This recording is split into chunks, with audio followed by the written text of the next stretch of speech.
Engineer محمد علی مرزا آج کل قید میں ہے اور امید ہے کہ انشاءاللہ تعالی کیفر کردار تک پہنچے گا انشاءاللہ تعالی بفضل خدا۔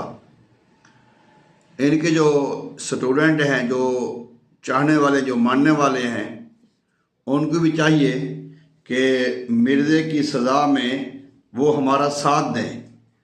کل انشاءاللہ تعالی یہی ان کی بخشش کا ذریعہ بنے گا، بجائے کہ آپ اس طرح کی پوسٹیں لگائیں اولیاء اعظام کے خلاف حسد، بغض، کینہ، کدورت کی، کہ جی اب سیلاب کی وجہ سے وہ دربار بند ہے، کچھ دن اللہ سے مانگ لیں، وہ دربار والا پیر پانی میں بہہ گیا، اب اللہ کی طرف رجوع کریں۔ اب میرے بھائی، پھر ایک اور طرح کی پوسٹیں، یہ جو چابیاں ہیں، پانے ہیں، کہ اس مولوی کو کون سی چابی لگنی ہے، یہ مرزا جانتا ہے۔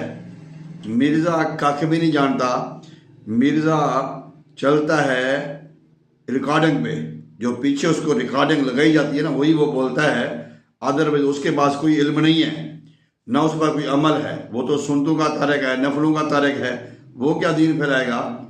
لیکن میں آپ کو نا یہ سوالوں کا جواب دے دیتا ہوں۔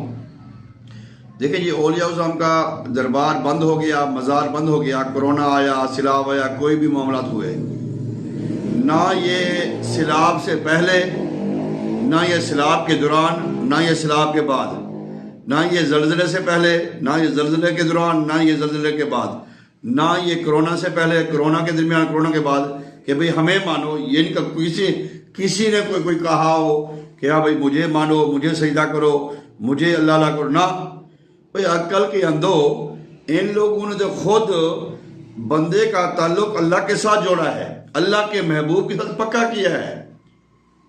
کسی نے، اگر ہم مزاروں پہ جاتے ہیں یا اللہ والوں کے پاس جاتے ہیں تو وہاں اس لیے تو نہیں جاتے کہ ہمیں ان کی محبت ہمارے اندر آ جائے۔ بھئی ہم ان کا ایک راستہ ہے، ان کا ایک وسیلہ ہے اللہ کی بارگاہ میں دینے کے لیے، ہمارے اعمال تو ایسے نہیں ہیں۔ اور دوسری بات یہ ہے، اسٹوڈنٹ آف مرزا صاحبان، مرزائی صاحبان، یہ جو ہے نا، اگر ہم اسلام میں وسیلے کو نکال دیں نا، پھر اسلام میں بچے گا اور کیا۔ بھائی وسیلہ جو ہے نا، ہمیں اللہ کی خبر دی محمد نے، محمد کا تعارف کروایا صحابہ نے، صحابہ کو تعارف کروایا تابعین تبع تابعین۔ یہ اسلام آتا جا رہا ہے بیان۔ اور جو بندے کا مشکور نہیں ہے نا، وہ اللہ کا بھی مشکور نہیں ہے۔ اور میں نے پہلے بھی آپ سے عرض کیا ہے بھائی جان، شیطان جو ہے نا، وہ اللہ کا منکر نہیں تھا، وہ ہمارے بابے کا دشمن تھا۔ اس نے ہمارے بابے کو نہیں مانا، شیطان نے۔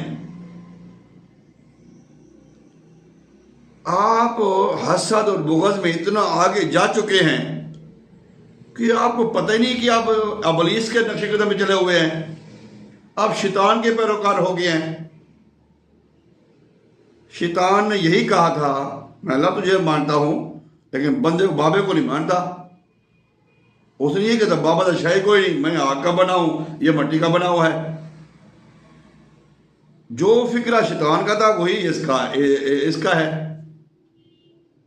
بھئی میں اپنے جو متعلقہ ادارے ہیں ان سے بھی عرض کروں گا، اسلام کی تبلیغ ہر فرقے کا حق ہے، ہر مسلک کا حق ہے، کسی کے اوپر انگلی نہیں اٹھانی، کسی کے اوپر۔ اب ایک بندہ ہے، اس نے ہزاروں نہیں لاکھوں لوگوں کو اور ہدایت پہ چلوایا ہے، اللہ کے راستے پہ چلایا ہے۔ اب میرے جو بزرگ ہیں انہوں نے یہ تھوڑی کہا کہ آپ مجھے سجدہ کرو یا مجھے اب یہ میرے نام کا ذکر کرو۔ کیوں؟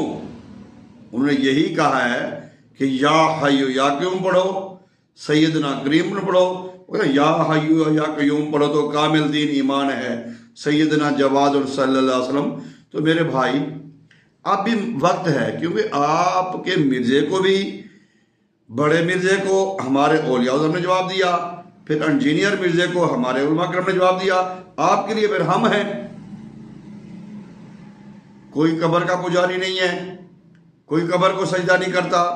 اگر چند عناصر ہیں ہی صحیح جو قبر کے پجاری ہیں یا قبر کا وہ سجدہ کرتے ہیں، نماز دین کی طرف دور ہے، تو پھر ان کے اوپر تو ان کے اوپر آپ کا کہنا حق بنتا صحیح ہے، لیکن ایسے سب کے اوپر انگلی اٹھانا تھوڑے دا بابے شاہی کوئی نہیں، شیطان نے بھی یہی کیا سی، تیرا دا اے بابا شاہی بھی کوئی نہیں، میں سجدہ نہیں کرتا، مردود ہو گیا پوری زندگی کے لیے۔ دوسری بات، یہ اداروں کی گرفت میں ہے مرزا، اللہ تعالیٰ ان کو جزائے خیر عطا فرمائے۔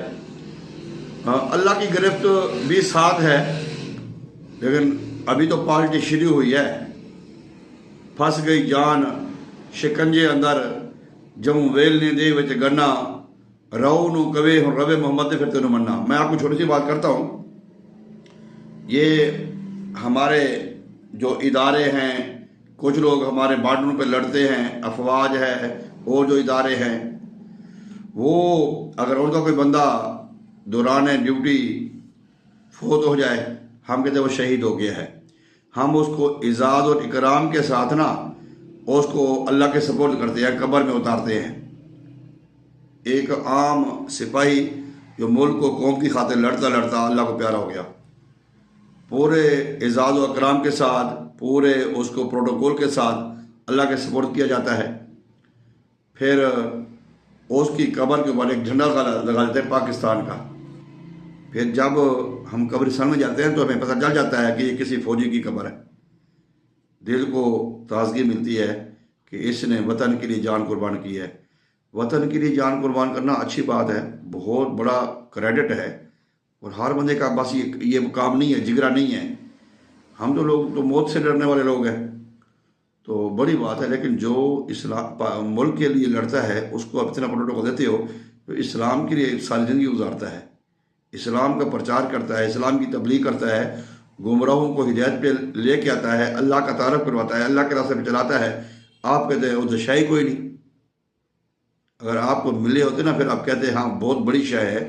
اس لیے میں آپ سے ریکویسٹ کرتا ہوں کہ اگر مزارات بند ہیں پھر ان کا فیض جاری ہے، یہ ضروری نہیں ہے کہ ہم ان کے پاس جا کر ان سے فیض لیں، ہم دنیا کے کسی بھی کونے میں کھڑے ہو کے اگر ان کو پکاریں گے، ان کو جو ہے نا ان کو یاد کریں گے، ان کا وسیلہ دیں گے اللہ کی بارگاہ میں، ان کے وسیلے سے اللہ تعالیٰ کو دیں گے، تو انشاءاللہ تعالیٰ وہ ہماری فریاد رسی کریں گے، ہماری سفارش کریں گے۔ کیونکہ آپ نے تو وہ تو سنا ہوا ہے، سیدنا عمر فاروق رضی اللہ تعالیٰ عنہ